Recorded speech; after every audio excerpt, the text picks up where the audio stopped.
Hey everyone, welcome to another episode of Gripe, the show where I do short, sweet reviews of new movies as well as the one thing that annoyed me the most. And in today's episode, we're going to be talking about the movie The Man from U.N.C.L.E. It's the brand new movie from Guy Ritchie, who is, I would say, one of my favorite directors in terms of at least just a few of the movies he's done. He's one of those that's kind of up and down as a director. But I will give him credit for one thing. He does take risks. He does try new things. You can definitely see that with a movie like Revolver, which, has kind of the feel of his, early gangster successes, Lock, Stock, and Two Smoking Barrels and Snatch, but it also goes into this bizarre, weird way, it just takes this really weird turn. If you haven't seen Revolver, I suggest it just to at least let me know what it's about because I'm still not sure. But today we're going to be talking about The Man from U.N.C.L.E. It's the brand new movie that just came out. It stars Henry Cavill and Armie Hammer, so right there you're going to have some eye candy for the ladies. And for the guys, you got Alicia Vikander, who's, up and coming. She was in Ex Machina, and in that movie she was phenomenal. So, it was good to see, how she did in another, major release, especially fairly soon after Ex Machina. So, if you don't know much about The Man from U.N.C.L.E, I wouldn't be too shocked because although I don't watch a lot of television, so I don't know if there was a lot of TV spots for it, but basically it's based on a television show from the 1960s of the same name, and it's about, it's a Cold War era show. So you have the CIA and the KGB, and the premise of the show is that the two of them, the two sides, the CIA and the KGB, they each provide an agent to sort of they work together on this team called U.N.C.L.E, which is headed by a British Secret Service agent named Waverly. So in the movie, you have Henry Cavill, who plays the CIA agent, Napoleon Solo, if that isn't like a super spy name, I don't know what is. And Armie Hammer plays the Russian agent, Ilya something. I don't remember his last name. But so basically, you have these two sides.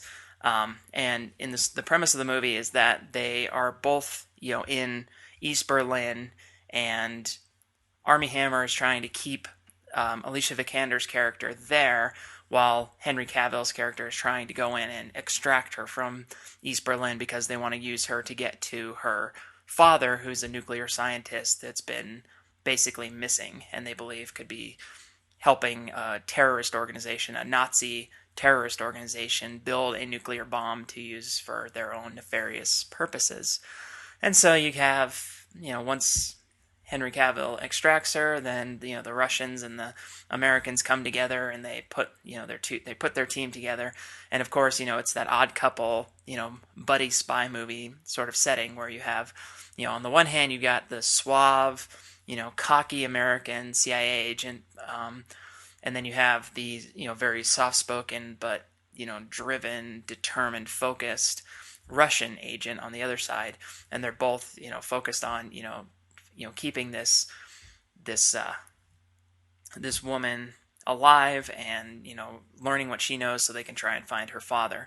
And then the story follows that basic plot, and as they encounter their opponents, they infiltrate and do all that. So it's a fairly standard spy movie, and I'll get to that in a minute. But so the movie itself, I would say, is somewhat different for Guy Ritchie in the sense that it does two things. One, it kind of reverts to his old style a little bit, where there's a lot of off-screen violence. So a lot of like the action is not very visible. It's not over the top, and which is kind of refreshing given the fact that a lot of movies today, action movie wise, they are so over the top. They just go like to the extreme with action and all that. And in this movie, they really didn't. They kept it really subtle. And I have a feeling part of that was to keep the style somewhat in line with the show from the 60s. So it wasn't this like explosive, like absolute bonkers A-team kind of movie where they're flying a tank down into a lake. Crazy stuff like that. So they did keep it fairly low key, which was kind of nice, which also gave it this really nostalgic feel. I mean, throughout the whole movie, you're thinking that it's this like, almost like an early James Bond movie. It just has that nostalgic feel to it. So that was really cool.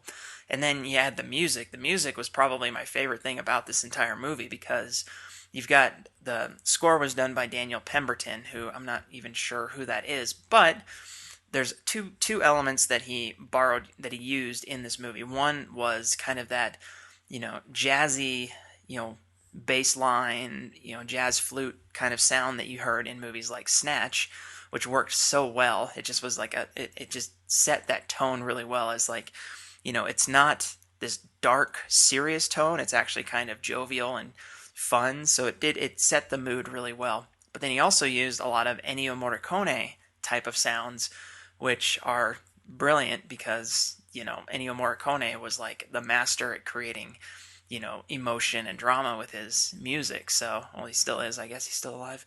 But so the score is just a fantastic, kind of retrofit for Guy Ritchie, as well as this, perfect fit for the movie itself. Now, in terms of Guy Ritchie movies, this is definitely not on top. I mean, the movie, the banter back and forth is not always that great, and Henry Cavill, I love the guy.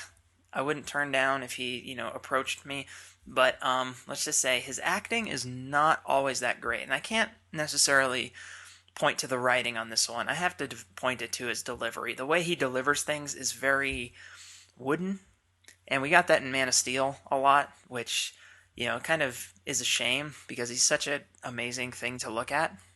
But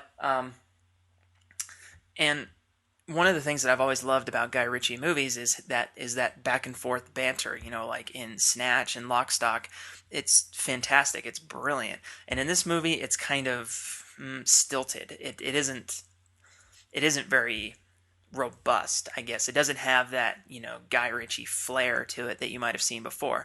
But the style is still very much a Guy Ritchie movie. There's a lot of unique cut scenes, and, the action is, kind of low key. And there's, some very bizarre situations. The attack on their little compound with Henry Cavill eating some guy's lunch in a truck and then driving that truck onto a boat is pretty funny. But the comedy in the movie is not super over the top, just like the action. The whole movie is actually kind of subtle all the way through, which, it works for the story, but not necessarily something that you're just going to run back to and see again. And part of my key gripe is that the plot of this movie is so ridiculously simple that it's almost like, what is new here? What about this movie is really new? I mean, the plot is, ripped straight from like a James Bond movie. The buddy, the buddy spy, the buddy cop kind of cliche is on full force here, and there's no real surprises there either.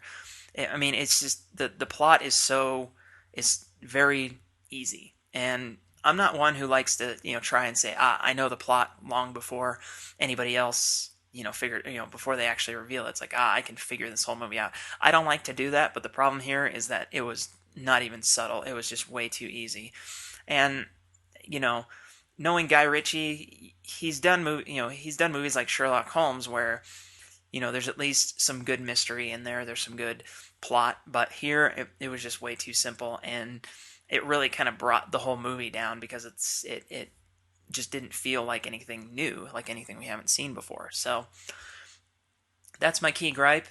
If I had to give the movie a rating, I would give it 6.5 out of 10 for, a fun movie, interesting, something I would definitely watch again, not in theaters again, but definitely something I will watch again in the future. But there was a lot of potential left on the table in that movie. So The Man from U.N.C.L.E, 6.5 out of 10, and that's my key gripe. So thanks a lot for watching Key Gripe. This is the last time you'll see me in this setting, and I will return with a new movie next time I go to the theater. So take care. Bye-bye.